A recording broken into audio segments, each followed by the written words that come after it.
రాజశేఖర రెడ్డి అధికారంలోకి రాకముందు మామూలు రాష్ట్ర ప్రభుత్వపు ఉద్యోగ నియామకాల నిబంధనలు ఎట్లుంటాయో అట్లాంటి నిబంధనలే తిరుమల తిరుపతి దేవస్థానానికి ఉండేది. అందువలన ఈ మతం వాళ్ళు అని పక్కన పెట్టే అవకాశం లేకుండా పోయింది. అందుకే అన్యమతస్థులు ఉద్యోగాల్లో ఉండటం జరిగింది. అది తన మీదకే ఆరోపణలు వస్తున్నటువంటి నేపథ్యంలో రాజశేఖర రెడ్డి 2008లో ఒక చట్టాన్ని తీసుకొచ్చారు. అన్యమతస్థులు తిరుమల తిరుపతి దేవస్థానంలో ఉద్యోగాలకు అనర్హులు అన్నట్టు.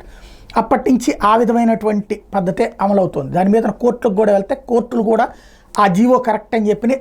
అప్పుడున్నటువంటి రాజశేఖర రెడ్డి ప్రభుత్వం తీసుకున్న నిర్ణయం కరెక్టే అని చెప్పినాయి. అయితే తిరుమల తిరుపతి దేవస్థానం అంతకుముందు ఉన్నటువంటి వాళ్ళు టోటల్గా అన్యమతస్థులు ఉన్నారు.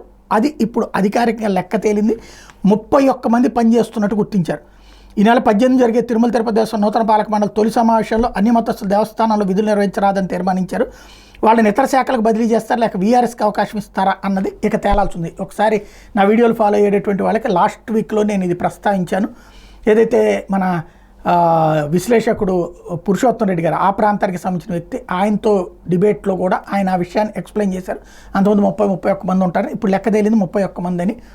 వాళ్ళని అయితే రాష్ట్ర ప్రభుత్వానికి హ్యాండ్ ఓవర్ చేయొచ్చు. దానికి బదులుగా రాష్ట్ర ప్రభుత్వానికి సంబంధించిన ఉద్యోగుల్ని డెప్యుటేషన్ మీద అడుగు తీసుకోవచ్చు, అంటే మ్యూచువల్ ట్రాన్స్ఫర్ కిందకి చేసుకోవచ్చు. అట్లాంటిది అయినా చేయొచ్చు, లేదంటే కనుక వీఆర్ఎస్ అయినా ఇవ్వచ్చు. అది ఇటు టీటీడీ ప్రభుత్వాందే, చంద్రబాబు గారు సీరియస్గానే ఉన్నారు, పవన్ కళ్యాణ్ గారు సీరియస్గానే ఉన్నారు కాబట్టి ఈజీగా చెయ్యాలి అనుకుంటా.